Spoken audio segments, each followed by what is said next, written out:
Looks like I'm live. Am I live?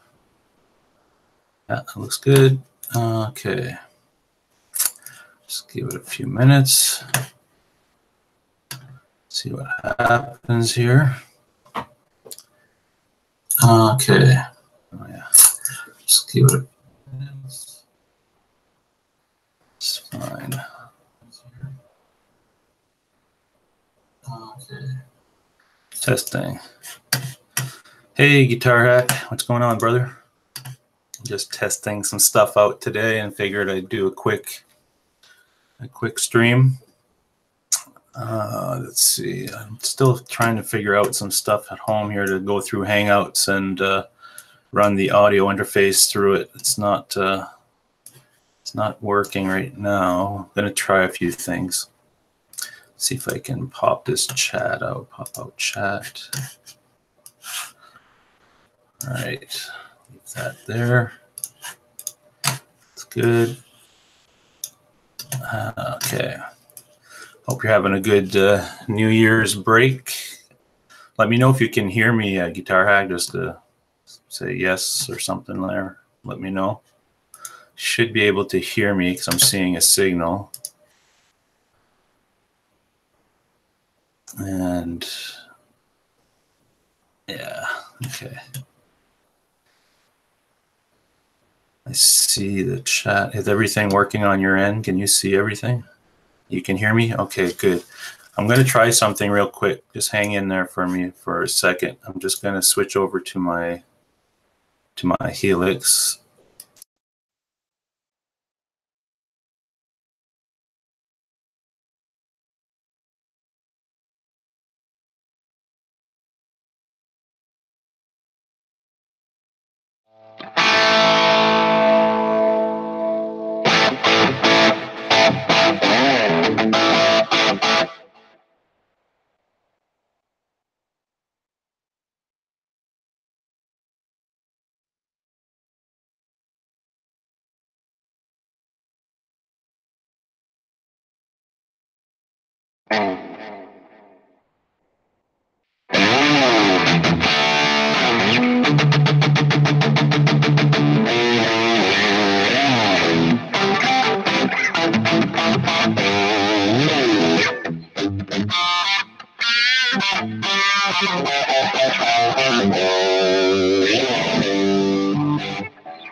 All right.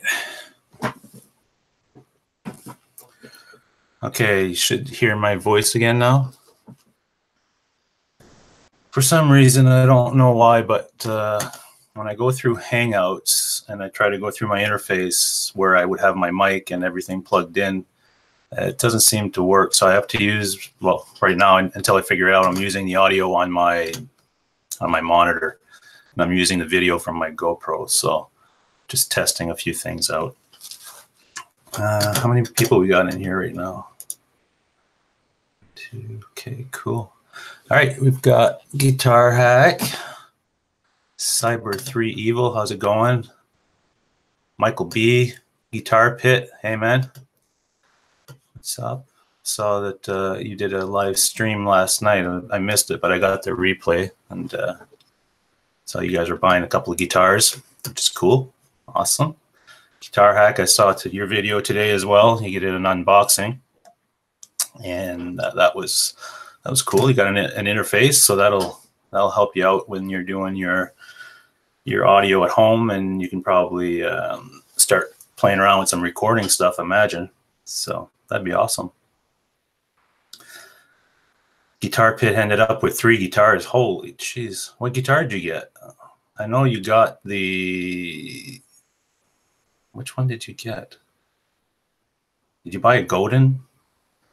Nocturnal Butterfly. How's it going? Nice to see you in here. Hope everybody's having a good afternoon. I'm still in holiday mode because I am going back to work on Monday, so got a few more days to enjoy some time off, and figured I'd do a couple of videos and start the year out fresh and right. Let me see here. Do you guys see my screen as being backwards? Because on my screen, I'm coming up backwards. So if you read my hat, is it displaying properly or is it backwards? Let me know, because I don't know how to change that for some reason in Hangouts. Okay, so Guitar Pit bought a Friedman Cali, Godin Les Paul, and a Tokai Strat. The Cali was bought before the stream. Okay, gotcha. That's cool. That's cool. I only tried one Friedman, not even the Cali. I think, well, maybe it's the same thing. It's their Strat, and I liked it. It was nice. I tried their Telly as well. For some reason, I don't know what it is, but maybe they come that way, but the strings were dead on them when I tried them at the store, and I don't know if it was just because I can't imagine they were sitting there for that long, because I think they sell pretty good. So, but they were super dead, and I was like, man, that's not right. But I enjoyed them. I mean, the neck was nice. I did enjoy my Sir back there, the Telly version, more than the Friedman neck. Just, I guess I liked it a little better. Hey, Judd Lofthouse is here. Nice to see you. Video lags a bit, but not backwards. Okay, I'm seeing it backwards on my end. I don't know why. Yeah, the video is probably going to be a little dicey. I'm doing it from my home, and the internet here is not the greatest, so I'm still experimenting. Some days it's good, and some days it's kind of shitty.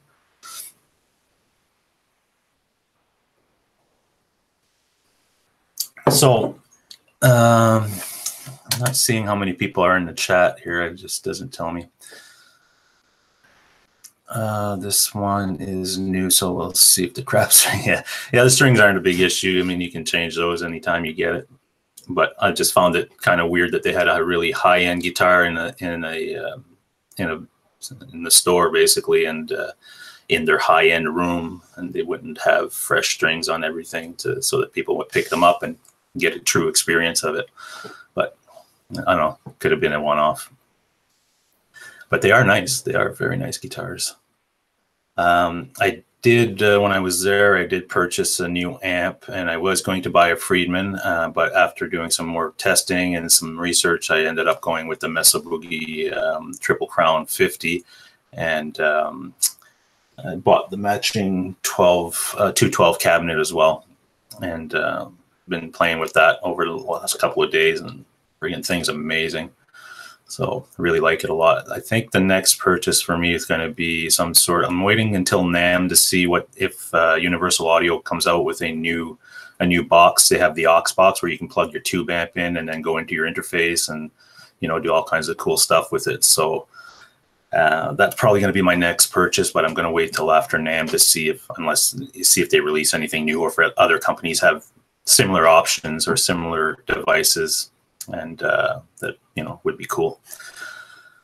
But we will see. NAMM's only a couple of weeks away, and I think it should be a fairly decent show. I know that Ben, I believe, is still scheduled to go, so that'll be cool to watch him, broadcast from there and show us some cool stuff, I imagine. Casper Boo, how's it going, brother? Nice to see you. So we've got a few people in here. So I think today, what I wanted to do was to go over a couple of things as far as looking back at 2018. It's not really a recap of 2018, but 2018 is the year that I got back into music after about a 10-year break, and just the journey from January last year until where we are today. And specifically in the guitar realm, I've gone through quite a few guitars in this year, and I've settled on the ones that I have now. And this would probably have to be a 2-part video in order to go through everything, but maybe do part 1 now and just go through a couple of them and just show you some stuff. So let me start. Let's see if I can share this screen again here. Let's hope this works. Okay, go here, and I want to go application, and let me share this one. Okay, that's cool. Present to everyone. Okay, so you guys should be seeing, I guess, my browser. Is that correct? Let me go back right there. All right. Let's see. Let me know if you guys are seeing this. And then we'll get started on and going over a few of these guitars and showing you what I did as far as guitars this year and where I ended up, and fun stuff. Just a nice little afternoon chat. We'll go for probably an hour. Yep, it works. Okay, cool. So when I left, or when the band that I was with kind of disbanded back in 2008, I decided, I was going to take a break. I did it for over 25 years, and I was, heavy in gigging and recording and everything else. So I just needed a break. So I wanted to concentrate on my career and work on the photography and videography. So I got out of it completely, pretty much. I sold all my basses. I was a bass player, and I sold all my gear and just kind of got out of it. And in 2009, I wanted a guitar in the house. I didn't even have a guitar in the house for about a year and a half or whatever. So I went and purchased this guitar here, which is a 2009 Fender American Strat, or American Telly, sorry. And it is exact model here, same color, same everything, and really liked it. Played really nice. I didn't play a lot. I just wanted it in the house, and I wanted something, to reach for every now and then when I wanted to just strum a few chords or anything. Again, I wasn't, still not a full guitar player. I'm more coming from the bass world, but I just like playing guitar. So I got this guitar and played it for, every couple of months I'd pick it up and strum a few things. So what ended up happening is it stayed with me for the whole duration of 2009 until 2018, last year. I still had it. So in January, when I wanted to get back into music, it was my only guitar, and started to do some research, do a little bit more practicing and getting familiar with it again, and started to really dive into music as far as that goes. So I still have that. I got rid of it in January, and I sold it. I sold it because I wanted to get a Les Paul. I've always wanted a Les Paul.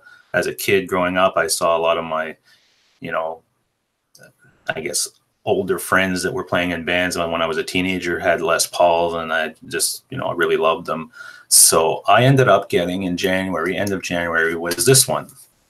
And this one was the Les Paul Classic. It had 57s S4 pickups in it. And it's a beautiful guitar. I mean, it was everything I I wanted in a Les Paul. Anyway, I still have something for gold tops. I think they're classic looking and they're really cool. So this was my, after I sold the Tele, I went with this, and I had it for a few months. And while I had this guitar, I also was experimenting with some modeling stuff, some Line 6 things. And I wanted to try a few different things as far as technology, because I'm a pretty big nerd as far as technology goes. I'm always interested. And now I was getting back into music and found all this cool stuff that was available. So I ended up purchasing, and I didn't keep it. I only had it for maybe a week. I just wanted to try it. Was this... let me see if I can bring it up here.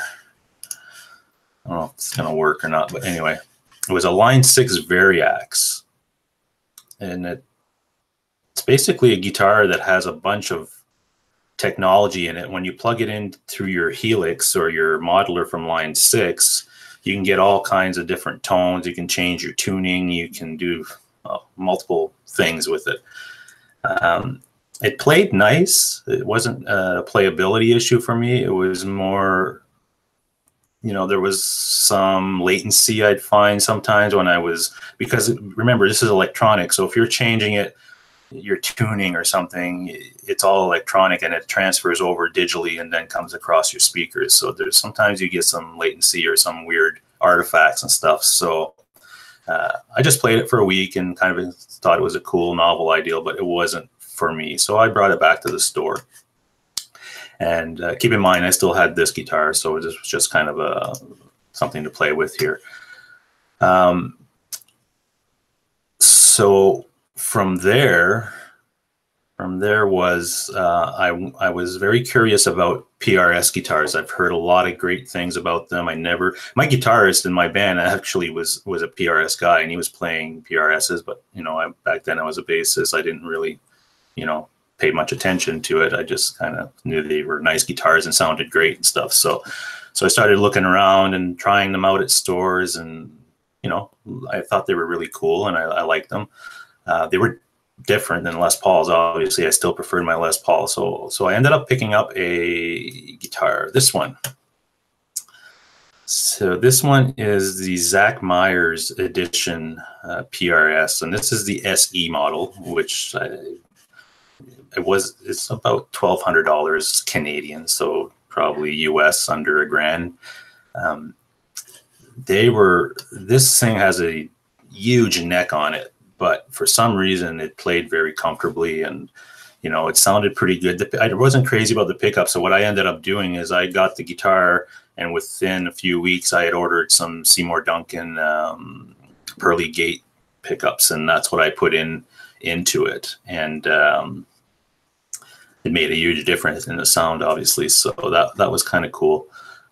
And it's a nice guitar. It's like, everybody who came in, who came to visit me or whatever, and would come into my guitar room and stuff, that'd be the first guitar they would go to as far as looking at it. And, it's a real attention grabber for sure. So at this point, I've got this guitar and I've got this guitar in the collection, and I'm still shopping around, searching, playing with tones, trying to decide, what's going to be the guitar of choice moving forward and what I'm going to be playing primarily. I still ended up mostly picking up the Les Paul every time I would play. So I kept it for a little while, and I also ended up buying another PRS. This PRS this isn't the exact color I had. I had a more bluish color, but it's the S2. It's an American version of the PRS. So it's not an SCE. I believe they're assembled in Maryland. I'm not sure how it works. I know there's something, they're American made and some parts are made in Korea or something. I'm not sure. But anyway, it played nice. It was super light, but I just didn't jive with the neck that much. It was a lot different than my Les Paul. So when I played it at the store, I really liked it, and then I brought it home. I don't know if that happens to you guys. Sometimes you play something in the store for 20, 30 minutes or whatever it is, and you're playing it through some different gear, and then you you bond with it a little bit, and then you bring it home, and it's like, you know, you go back to your other guitars, and your other guitars just blow it away, and you're like, no, it's not for me or whatever. So I didn't keep this guitar for very long. I ended up selling it. I didn't lose any money on it, so I pretty much sold it for what I paid for it. I put it up on Kijiji, which in Canada here is like your, I guess, Craigslist or something like that in the States. But this is, you know, a lot of business is done through Kijiji. So I put it up there, and within a week, somebody had made a request for it. So I ended up getting rid of it. So at this point, I've got this guitar still, and I've got this guitar still. Always liked Strats, so I ended up purchasing back in April this guitar, and it wasn't a Players series because these are, I guess they were recent. It was just an American standard Strat, and I mean, there's nothing wrong with the guitar. I love playing Strats, and when I play them at the store, I'm sitting down and I'm picking differently, and I'm just not blasting amps or anything like that. So when I get home and I start playing them, if I'm standing or whatever, this, how can I do this? The volume knob, because of where my hand sits, constantly hits it. And it was just, I just couldn't get used to where that knob is located the way I play standing. When I'm sitting, I guess my hand is a little bit more forward, and I play differently, so it's a little better. But no, I just couldn't get along with that stupid volume knob. So I ended up taking it back within a few days of having it. Didn't keep it, but I love Strats. I mean, don't get me wrong, they are an amazing instrument and everything. And I wish they made a version that, you know, had more of the, I guess, the Les Paul type of controls, but, you know, so that's what happened with the Strat. Then I, back in June, I brought that one back, and then I purchased this guitar. And this one was kind of different for me because it was Les Paul. It was a Les Paul neck, Les Paul pickups, but it was a semi-hollow, and it was super light. It felt like nothing. And so I found it pretty unique. I'd never played one. It played nice, so I picked it up and brought it home and played it for, I guess, a few months. And keep in mind, I still have, at this point, I still have my classic here, and I've got the, did I sell the SC? I still had this one, and then I had the three guitars. I decided after doing all the research and stuff, I didn't keep this one. I ended up trading it, and what I traded it for was for another classic, but it was a 2018 version, and I'll show you that in a bit here because I've got it here. I didn't bring it up on the website because I actually still have that guitar. This one I ended up selling because I didn't need two classics, so I wanted the P90 version, and that's the one that I ended up with. And I had put this one on Kijiji just for fun, just to see, because I was looking for a standard, a Gibson standard, and this, you know, was okay, but I could, I wanted the standard more, so I put it up, and a guy offered me a trade. He wanted to trade a Telecaster, and I still love Tellies. I got rid of my other one, and I kind of missed it, but this was the Suhr Telly, so I said, you know, heard a lot of good things about the Suhr guitar, so I ended up taking this guitar, trading it with that guy for his Suhr Telly, and I love that guitar. That new Telly is amazing. That's for me, that was a win trade for sure.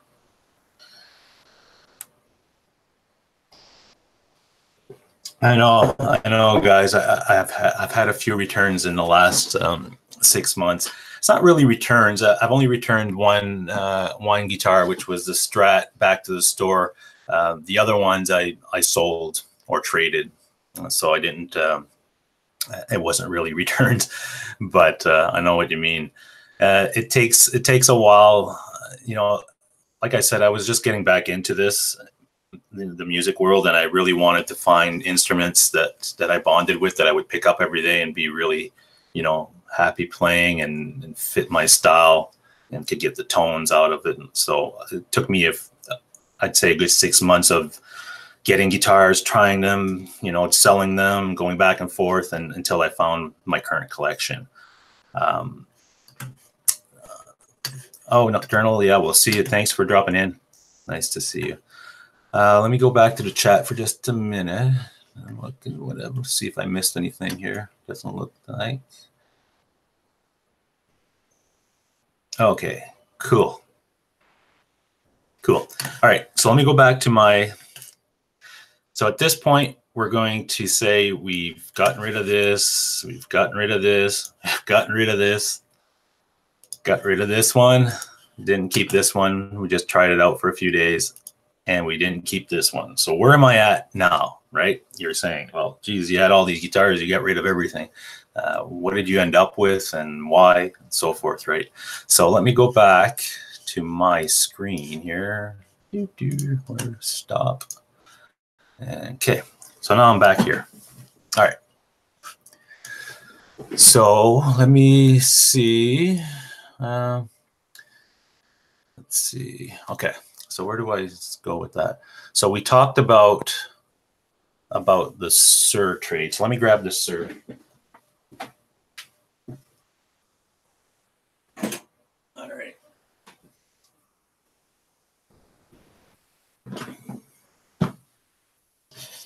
All right.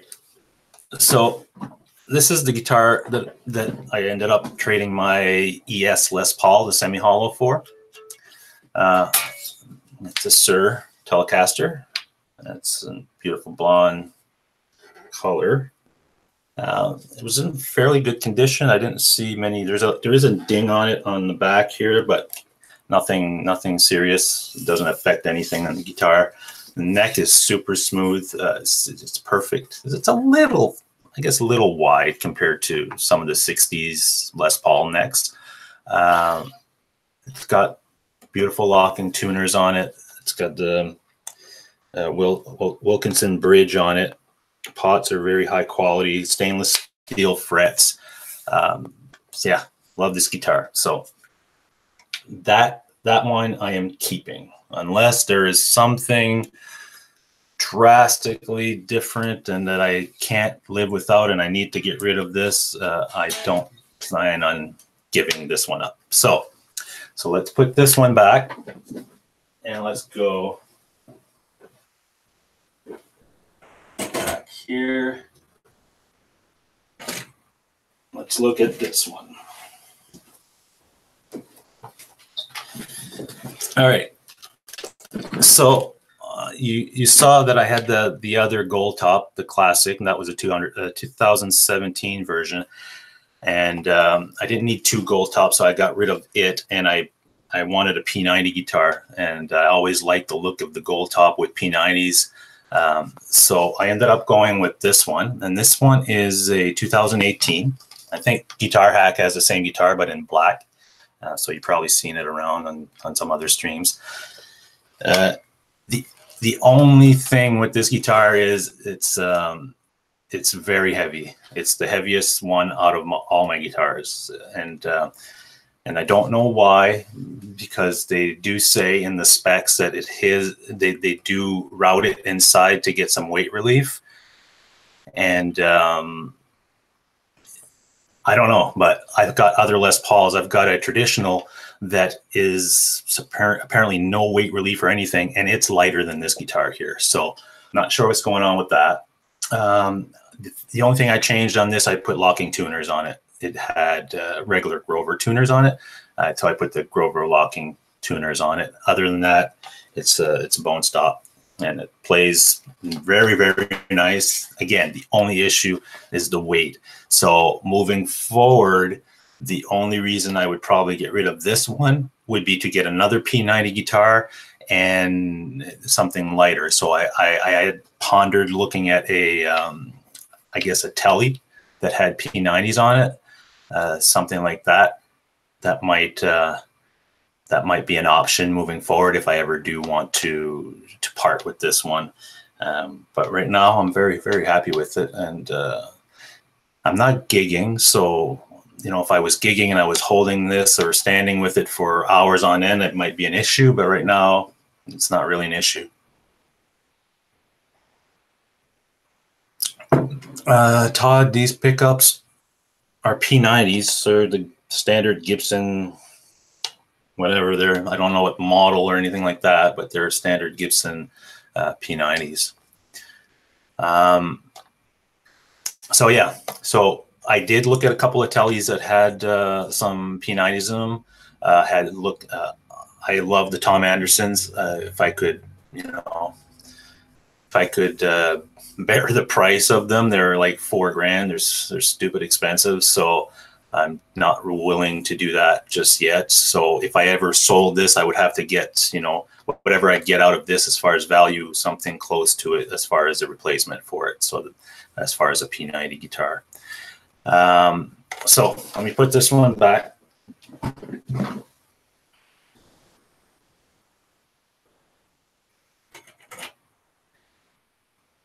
All right. Remove a few things here. All right, hold on. I'm coming right here. All right. So this one. So I've got a total of five guitars right now, and they're my kind of my stuff. I love them, and that's where I settled as far as my 2018 guitar journey, where I ended up and where I wanted to be. I'm pretty much where I want to be. I mean, you never say you're never going to buy another guitar, or you don't need any more guitars, because you know how we are. Somebody said, hey, go check out this guitar, and you love it, and you end up buying it sometimes. So.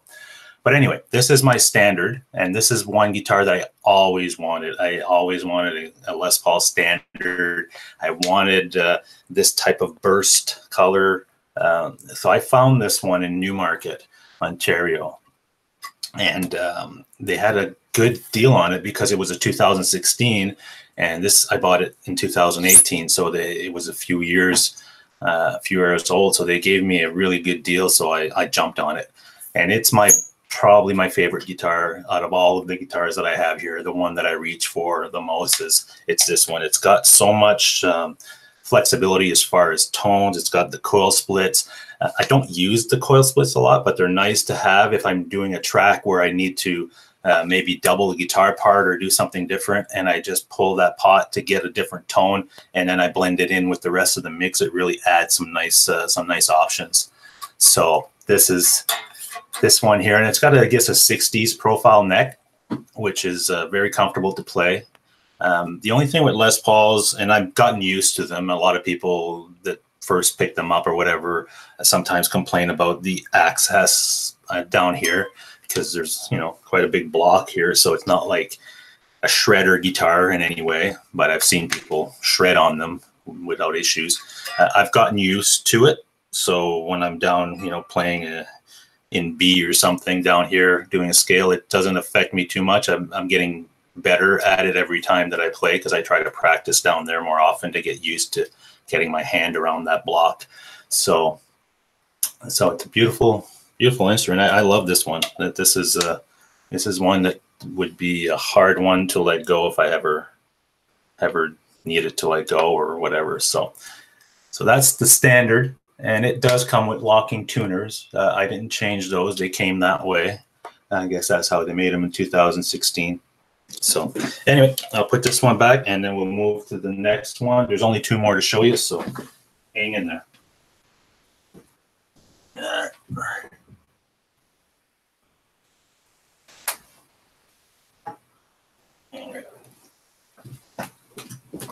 So this was the next one that I bought. I always wanted a tobacco burst as well.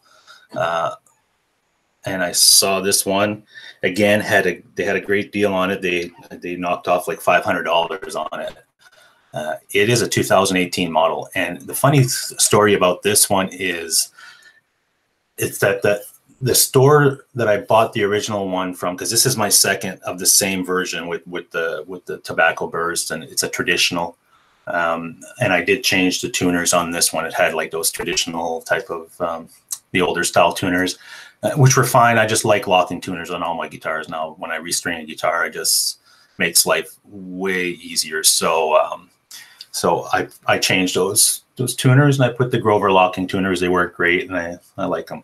So the story behind this one was I purchased one just like it, and I brought it home, and I played it at the store, and I looked it over, but I guess I missed a few things. And on the back of the neck, there was quite a chip here on the back of the headstock, and it had a lot of little, I guess, little scratches on the finish in the back. I thought it was just, you know, scuff marks that you could buff out, like surface things or whatever. But I brought it back to the store, and they looked at it, and they said, yeah, it's kind of, they couldn't fix that or whatever. It was a defect or something with manufacturing or whatever. So they ended up ordering me a new one. So, and they gave it to me for the same price they were selling that other one, which was, you know, I got a few $100 off anyway. And so I got this one, and I did get this one in Newmarket as well, the same place I got the Standard from. And Newmarket is just not too far from me. It's about 20, 30 minutes away. So I love this guitar. It's got a bigger neck than my Standard, and it's not a lot bigger. You know, I'd say the thickness of it, maybe, I don't know. Like when you look at it sideways, this part, you know, feels thicker, but it's not huge, and it's super comfortable. I don't have a problem playing it. I always heard people talk about them and say, you know, I like those skinnier necks or whatever. But Guitar Hack, the store in Newmarket is called the Arts Music Store. It's quite a nice store. It's not huge or anything, but they have some really nice stuff, and the people there are really cool. So you can, you know, sometimes get a good deal if you ask them.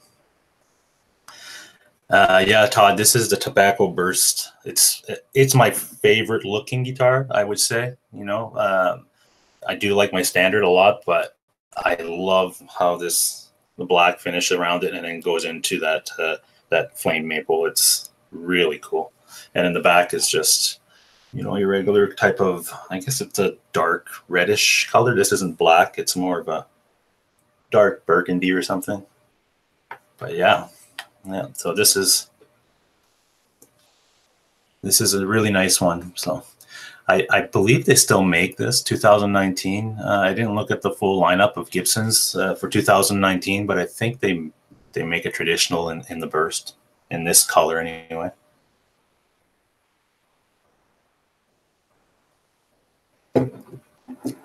All right, hold on. Let me grab the last one here.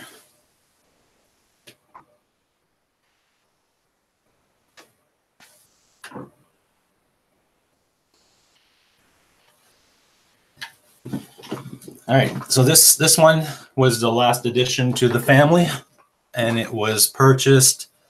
When did I purchase this? Maybe October, I think it was, or whatever. But it was the last edition, and it's an awesome instrument. I mean, since I've looked at guitars and, you know, been a musician, I've seen them, I've seen bands play them. I was never really a big, like, you know, it didn't do anything for me, and I never really played one. And then every time when I started getting back into music in January, I'd go to a store and I'd see them there, and I would you know, I'd pick it up and play it for maybe 5 minutes. I'd put it back because it just didn't do anything for me for some reason. And I just always gravitated towards those Les Pauls, and I just, you know, kind of ignored these. But in October or whatever it was when I purchased this one, I walked into the store and they had it hanging there. And funny enough, it was right next to a Les Paul that I was kind of eyeing. And the guy said, "Have you tried these new SGs? They're freaking amazing." And I said, "You know, I'm not really that big on SG." So I picked it up and I tried it, and I was like, "Oh my God, this thing." And it wasn't even like, it was set up okay, but I did a setup on it after, which improved it even more. But it played amazing. Super light guitar. It's got the Grover locking tuners. It came with that. This is a 2018 model. I mean, geez, I don't know what else to say about this thing, but I guess the shocker of the year, as far as looking back at 2018's, would be the addition of this to my collection, because I never expected it to be what it is. And then we talked about the access down here on Les Paul's being very different because it's a blockier type of joint there that kind of, you know, limits what you can do with your hand. But this doesn't have that. So when I play this and I start, you know, doing some soloing and blues down here, it's so comfortable. It's a benefit that I played the Les Pauls for so long, because now when I grab this makes it even easier to play. And the only difference is, you know, everything is pushed up a little bit, so you've got to get used to where your chords are again, because if you're used to playing a Les Paul and you pop this in your hand, it can be a little different. But yeah, this is a awesome guitar, and I saw just today, actually, I was looking around online, and I was looking at the 2018 versions of these, and they've got a P90 version of this now. I think it's the SG Special, it's called. And my God, I was like, okay, if I ended up selling my or trading my Gibson Les Paul with P90s, that might be an option if I decide to go that route. So a Tele with P90s or one of these with P90s would probably be like insane. I'd love that. So let me put this one back.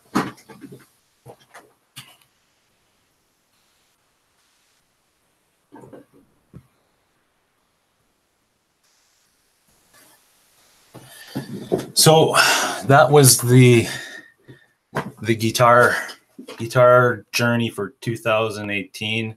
Plans for 2019 are not as extensive as far as guitars go. I'm not going to say you know, I'm not going to get another guitar in 2019. There's possibilities you see stuff and you want to do something different. But right now, I'm really happy with the current setup that I have. So I love those. I guess the other thing I could show you right now is coming from being a bass player, you'd say, well, geez, where's his basses? Does he have any bass? You know, I do a lot of recording and I have to record the bass. So I have one bass, and I purchased this one back in January when I got back into music, and this was late January when I bought this one, and I bought it for a specific purpose of having it as an instrument that I would use for recording, right? So I ended up getting this one. I'll bring it here. So this is the Yamaha Broad Bass. It's a 4-string, and they have a couple of different models on this one. They have one that it's only passive pickups, and then they've got this one which has a few more controls, and you could switch from passive to active using that switch. And because I want to use this for studio purposes, I wanted something that had a few tonal options there that I can switch, and I can for recording. It's awesome, right? So. And yeah, it's an awesome bass. It plays really nice. It's got a nice smooth. I don't even know what it's a texture. It's not a. I don't even know. There is a coating on the back of the neck. It's not like a bare neck, but it feels like a bare neck. Like it feels just satin. So that's really nice. The neck width is average. I mean, I used to play Ernie Ball basses. That's what I had, and I wish I still had them. And I ended up like an idiot. I sold everything when the band. We disbanded. I wanted to take a break from music. I had like 4 or 5 beautiful Ernie Ball basses. I mean, these things were insane, and I ended up selling all of them. So, and now they're hard to find around here for some reason. I've looked around, and you have to special order them sometimes, and they're quite expensive. And I just wish I would have kept them. But this one, for the price, I think it was about $1,000 that I paid for this one, brand new. And after all the research and stuff I've done, and I've talked to other studio musicians that I knew back in the day, and they all recommended this bass as far as a studio instrument because of its tone, its playability, and so forth. And I've been really happy with it. So yeah. So, and because I've learned so much guitar this year, and I've gotten back into, well, I never was a big, like, learn scales and all kinds of that stuff. I played everything by ear, and I kind of developed my own style. And as a bass player, I just did what I did, and it was amazing. But getting back into it this year, I really focused on, learning a little bit of theory, getting some scales knowledge, understanding how, when we change keys, what we can solo in and what will work, and some harmonic differences, some triads and things. So just doing that on a guitar, now I pick up the bass, and I think I'm probably like way better bass player than I ever was, which is weird because I played bass forever, and now I pick it up and I'm doing stuff on the bass that I never did when I played.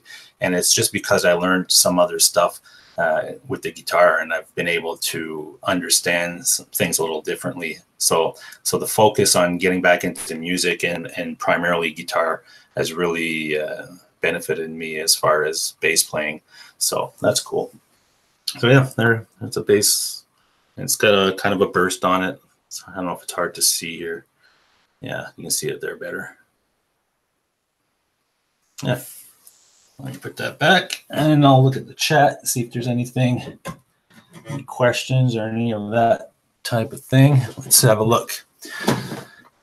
So we've got about 15 minutes left. I did see a question from Todd here. What new Mesa Boogie did you get? Oh, okay. I got I don't know if you can see it. I'll have a better video of it soon. It's the Triple Crown 50, the TC50. It's a 50 watt amp. It's got a clean channel. It's got they call it a blue channel, which is a gain channel, but not super high gain. So you can do a lot of classic rock and whatever with that channel. And then they've got the third channel, which is a higher gain channel, which is like your metal and more gain stuff, more distorted stuff. But the distortion sounds amazing on that amp. It's really a beast as far as what you can do with it tone wise. It's got a lot of options too. It's got a built-in reverb, and a reverb is controlled in the back. There's 3 controls, so every channel has a dedicated reverb knob, so you can adjust the reverb for each channel independently. So that's a cool little bonus. Comes with a great foot switch. It's come with a nice big standard. It has 6 switches on it, so you can go between the 3 channels.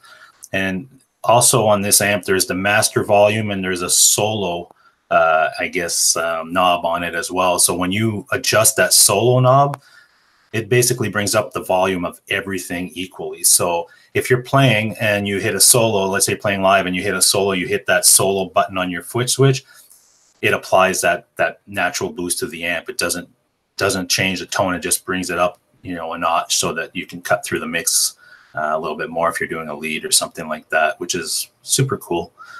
And it's got a couple other things in the back. It's got a direct out in the back with cab simulation if you wanted to use that. I haven't tried that too much. It's got a headphone out of it too. So you could just have that head on your desk and have a pair of headphones and play through it without even a speaker attached, because it has a switch back there. You can turn that off. So it tells the amp that there's a speaker connected, which you definitely need.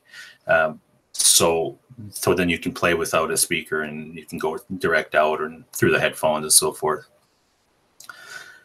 What I plan to do with it moving forward is I'm going to be miking the cab for some stuff, and I'm going to go get that, either the aux box or some sort of interface that's going to bring that speaker output into it and then line out into my interface. And then I can crank that amp and get the maximum tone, but just go through my interface, and I can use different speaker cabs and mics and so forth. So it's a real cool studio tool for that type of thing. Let's see. Guitar Pick. Oh, thanks, Guitar Pick, for us. I guess we'll catch you on another stream or something. Thanks for jumping in. That was awesome. Todd, no problem. Todd asked, who are some of my bass heroes?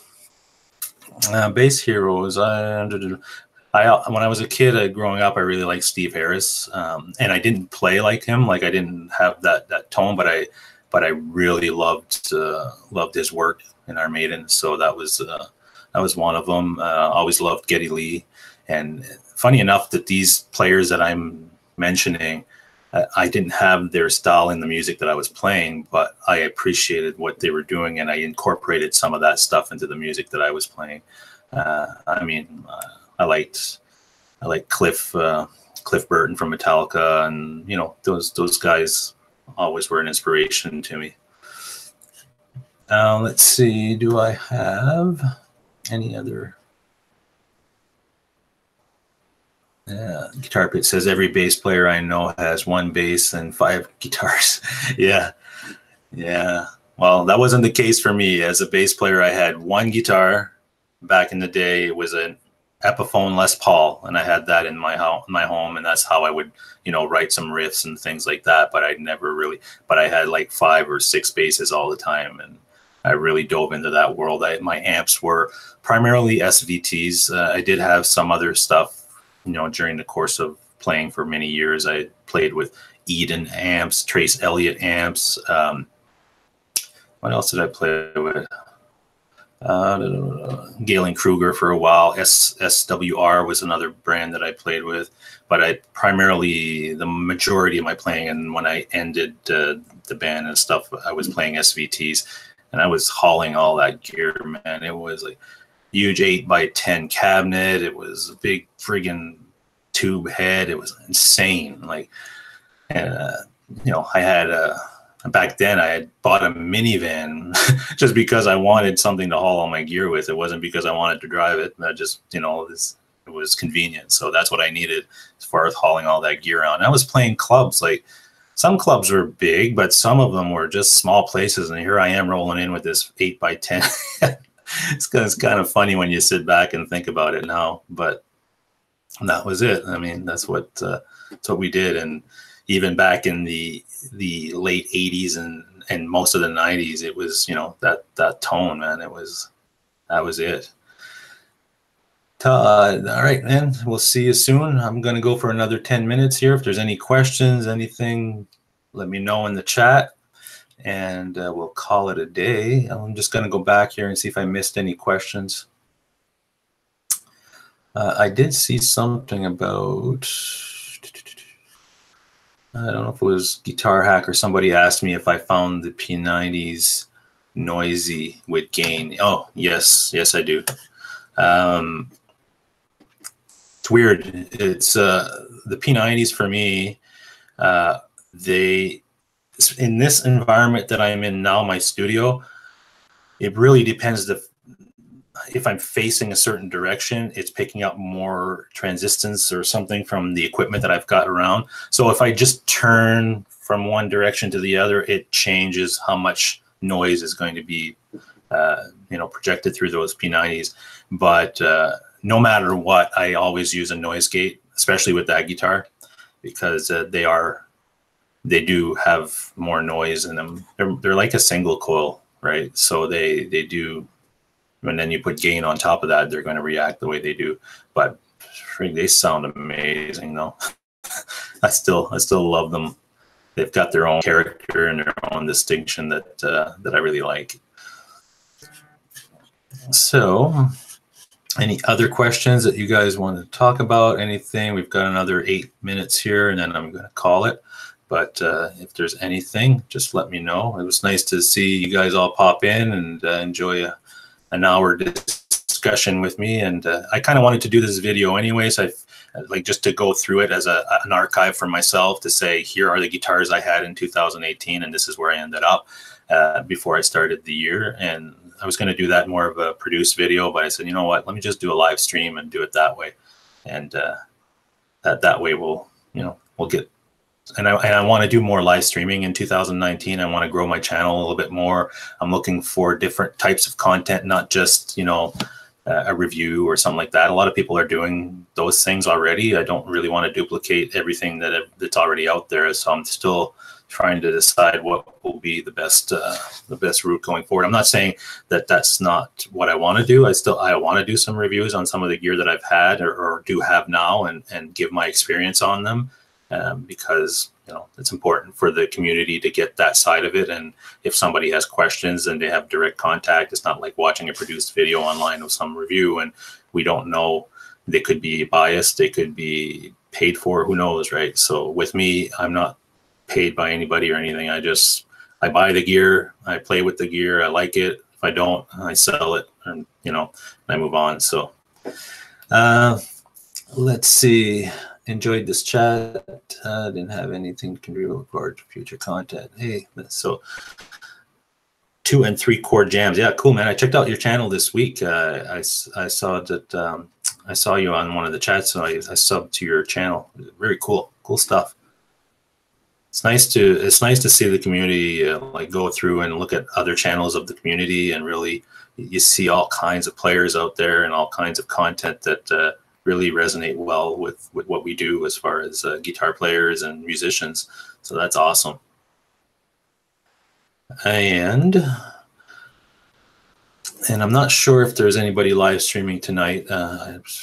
Could be. I'd have to double check. Sometimes I don't get notifications for some reason. I don't know if that's happening to you guys as well, but sometimes somebody's live and I don't see it until I log on to my YouTube, and then I see, oh geez, this so-and-so is live. Sometimes I get a notification saying, so-and-so is going live in 30 minutes, but it doesn't always happen. Maybe I'm curious though, did you guys get any notifications from me today? As soon as I posted this, did you guys see anything saying that this was going to happen this afternoon? Because I'd be curious just to know, as I work through some of these things, if there's anything. Guitar Hack, I'll be on tomorrow night at 9. Oh, okay. So you're going up a little later tomorrow, right? Because I think you usually do a 7 o'clock.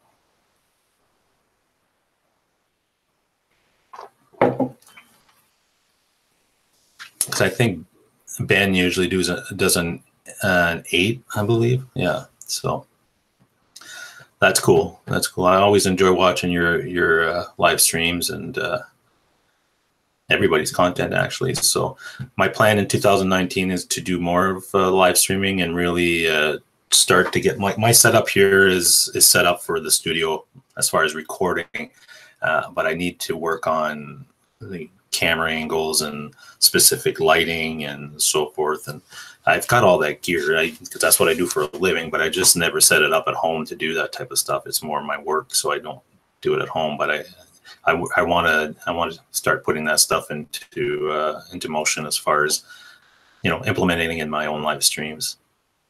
And then again, once I've got some of these things figured out and I play with more options, I can answer more questions as far as helping you guys if you need any advice and so forth. Let's see, what else do we have? I think I saw, oh yeah, Guitar Hack. Once I figured out my interface, we should do something together. Yeah, definitely, man. Yeah.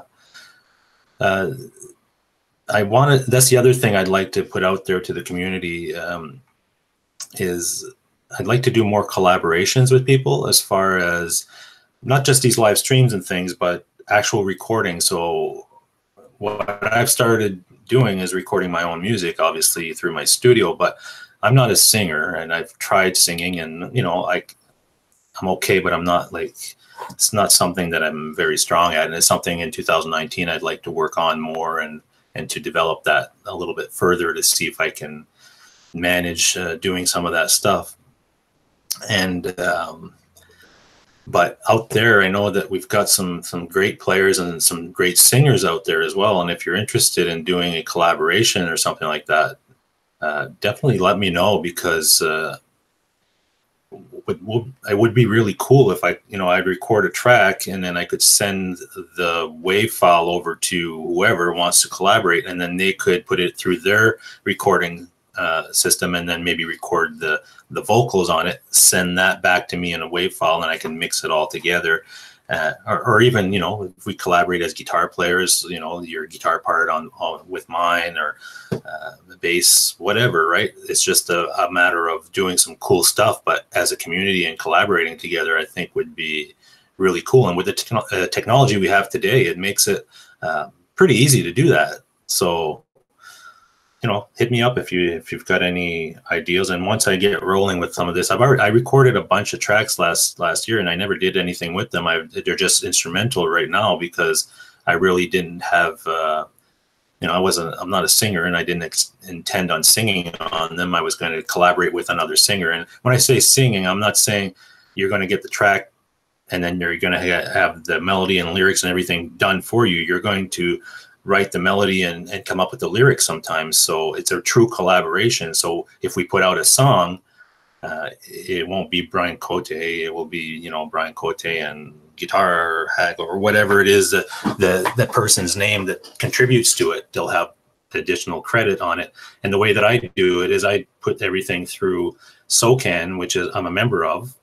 And if it ever gets, like, it goes right on iTunes. All my music is on iTunes and everything. So if you type in Smear in iTunes or Spotify or anything, well, SMEER, all my music is there. And I get a quarterly, you know, small amount, obviously, because we're not active as a band anymore, but that music is still out there and it still, you know, gets royalties. So, which is cool.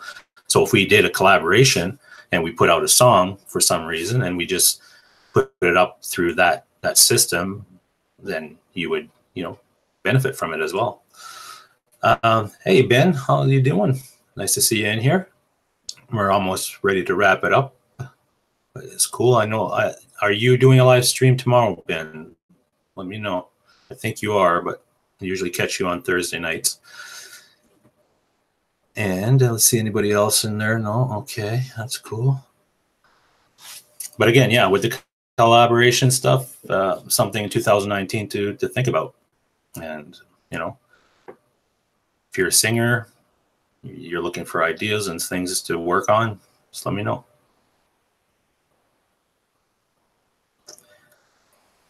And in just a couple of weeks, it's NAMM show. So I know Ben is supposed to be going. I think you still are, right, Ben?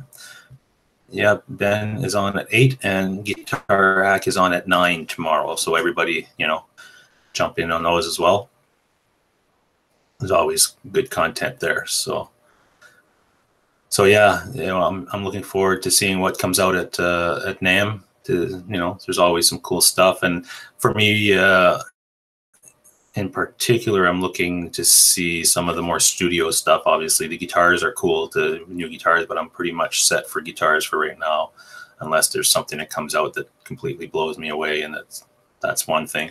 But I am looking at some studio gear that I'm really interested in, but I want to see what the companies come up with at NAMM before going and buying anything right now. So, and the amps are cool too. I know Friedman's coming out with apparently a new 1 or 2 new amps. And I believe one of them it's a rumor. I don't know if it's true or not, but it might be a 25-watt BE version. So that'll be cool. Yeah, Ben, you're going to be at NAMM. Awesome. Looking forward to seeing some of that content. And yeah, it's I was thinking of something else here. Anyway, it'll come back to me.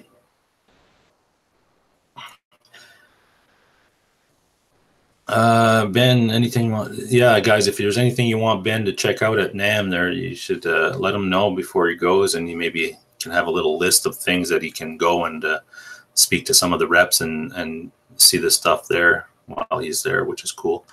For me personally, again, it's more curious to see what Universal Audio, that company, is going to be doing. They've got a lot of studio stuff. They've got that aux box for guitar players that can use their tube amps now, which is the next purchase for me. I think it's going to be in that direction. So that's what I'd like to see. Obviously, I want to see you go to the Gibson booth and the Fender guys. Check out what Sir has put out, kind of a Les Paul, but it's way expensive. Oh my God! But it looks really nice. If you get a chance to play that, go for it. Let us know what you think. So it looks like we're at that 4, and we're just past 4 o'clock. So if any last questions, let me know. If not, I'm going to wish you a happy New Year again, and look forward to doing other live streams with you and participating in some of your live streams.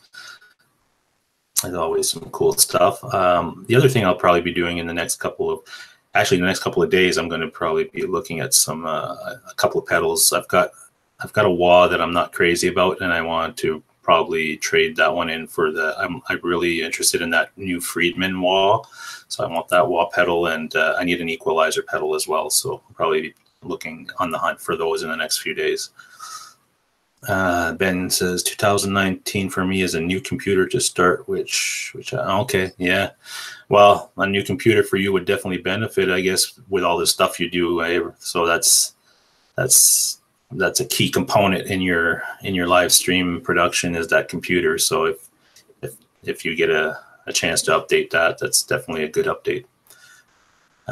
Anytime you want to do a hangout, just let me know. Yeah, I'm always open for it as long as it fits everybody's schedules. I'm good. I know that Jason did one. I did one with Jason on Sunday, and I was just on the way back home from being out in that afternoon, and I got the email, and it was at 6 o'clock when I got the email, and I joined up with them at 6:30. So I'm always willing to jump on and do these chats with anybody that wants to do a hangout, and I like doing those as well because having a few people on, it's nice because we can have an actual discussion and we can have some different perspectives on certain things. So that's really cool. So yeah, Ben, anytime, man, just let me know.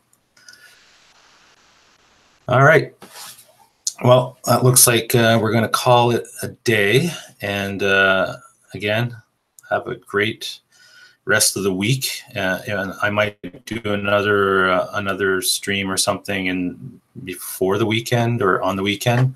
I'm sure, like I said, in 2019, I want to do more of these and start producing more videos and getting my channel more active than it was in 2018. So, and again, I just kind of got back into this stuff back in the mid last year. So I'm still figuring stuff out. And I for some reason today, I wanted to get my interface working with Google Hangouts and do some guitar playing as well, but it's just missing something. There's something that wasn't working. So still got to do a few things. All right. So cool. All right. Thanks everybody for joining, and I will talk to you soon, and we'll see you on the chats tomorrow. Don't forget, tomorrow night we've got Ben at 8 and we've got Guitar Hack at 9. So we'll see everybody there. And in the meantime, take care. Be safe out there on the roads if you're traveling, and we'll talk to you soon. Take care, guys.